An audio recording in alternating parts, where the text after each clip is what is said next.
Todos nós sabemos o grande sucesso da empresa de jogos Capcom. A empresa é responsável e dona de vários títulos importantes e emocionantes para várias plataformas, como por exemplo um dos grandes sucessos da empresa, a franquia Resident Evil. No ano de 1999 a empresa lança nas lojas o jogo Resident Evil 3, uma continuação direta do jogo Resident Evil 2, devido ao seu grande sucesso. Uma das principais razões para o sucesso de Resident Evil 3 foi a introdução do Nemesis, que se tornou um dos vilões mais idolatrados e assustadores dos jogos de videogame. O Nemesis perseguia implacavelmente o jogador ao longo do jogo, criando uma atmosfera de constante tensão e medo. Além disso, Resident Evil 3 trouxe algumas melhorias significativas em relação aos jogos anteriores da série.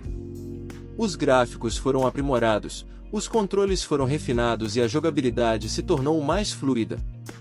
O jogo também introduziu o sistema de escolhas, no qual o jogador precisa tomar decisões que afetam o desenrolar da história conforme você fosse avançando no jogo.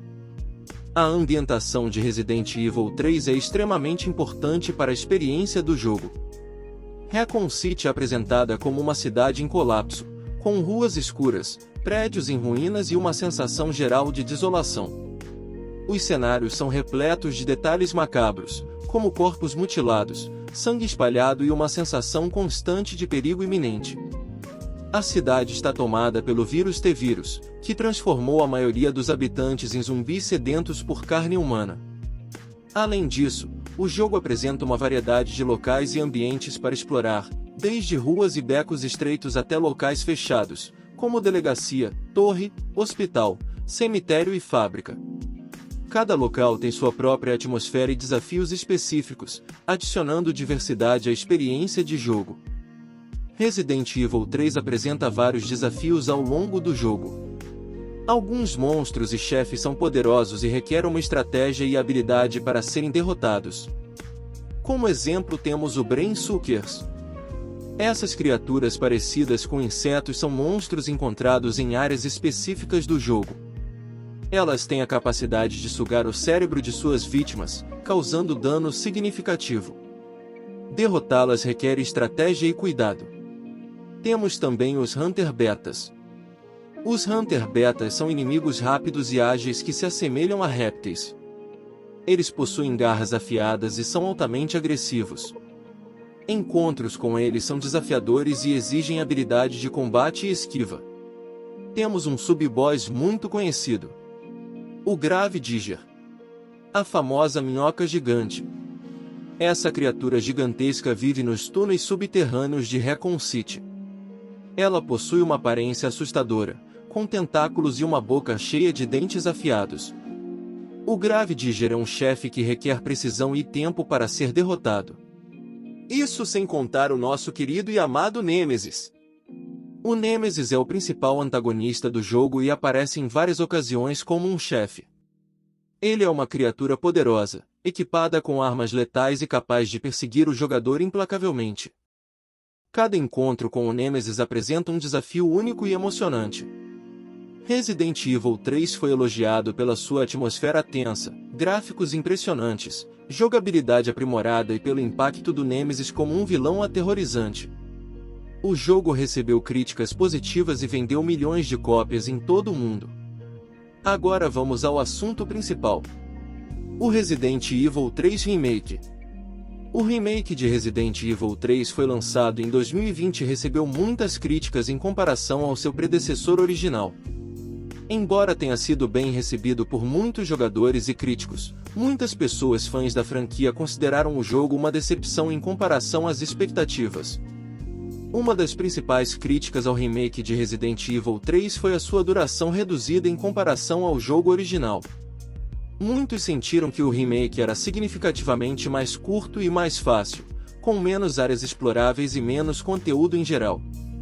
Isso levou muitas pessoas a considerá-lo um jogo com um valor reduzido em relação ao seu preço de lançamento. Outro aspecto criticado foi a falta de exploração e a linearidade do jogo. Enquanto o jogo original apresentava áreas interconectadas e incentivava a exploração, o remake adotou uma abordagem mais linear, direcionando os jogadores de forma mais direta pela narrativa. Além disso, algumas áreas e elementos memoráveis do jogo original foram cortados ou simplificados, como por exemplo o posto de gasolina Stagla, a torre do relógio e o icônico cemitério. Poxa Capcom, vocês cortaram a batalha com o Grave Digger. Isso foi um banho de água fria e desapontou muitos fãs. Outra crítica mencionada foi a falta de desenvolvimento de certos personagens, como o vilão Nemesis. No jogo original, o Nemesis era uma presença ameaçadora constante, enquanto no remake ele aparecia em momentos mais específicos e pré-determinados, reduzindo seu impacto e imprevisibilidade. Embora o remake tenha sido elogiado pelos seus gráficos impressionantes, controles atualizados e cenas cinematográficas, as críticas mencionadas anteriormente contribuíram para que muitas pessoas considerassem o jogo inferior em comparação ao seu antecessor e aos outros remakes da série, como o aclamado Resident Evil 2 Remake, lançado em 2019. Imaginem a Torre do Relógio, as aranhas, o cemitério, os zumbis emergindo das tumbas com esse gráfico maravilhoso, a batalha com o Grave Digger. São muitos pontos que a Capcom deixou a desejar nesse remake que era tão aguardado por muitos fãs da franquia, como os puzzles, as misturas de pólvora para fazer munições de vários tipos, os drop das peças de armas quando você derrotava o Nemesis, até o modo mercenários eles cortaram do jogo. Infelizmente, ao menos para mim, foi uma experiência bastante frustrante, pois foi muita coisa importante e bacana cortada e tudo foi muito simplificado. Fora o fato de transformarem no meio do jogo o Nemesis em um cachorro. Seria mais fácil eles terem remasterizado o jogo ao invés de fazer um remake. Recomendo bastante quem jogou a versão remake e não teve a oportunidade de jogar a versão original de 1999, jogue e veja por si próprio a diferença entre as versões. Tem interesse sobre curiosidades e história de jogos? Então continue acompanhando o canal para mais novidades. Não se esqueça de se inscrever no canal e deixar um like para continuar recebendo conteúdos como esse. Obrigado por assistir até o final e até a próxima! Ei! Psiu! Nesse jogo tem o Wesker?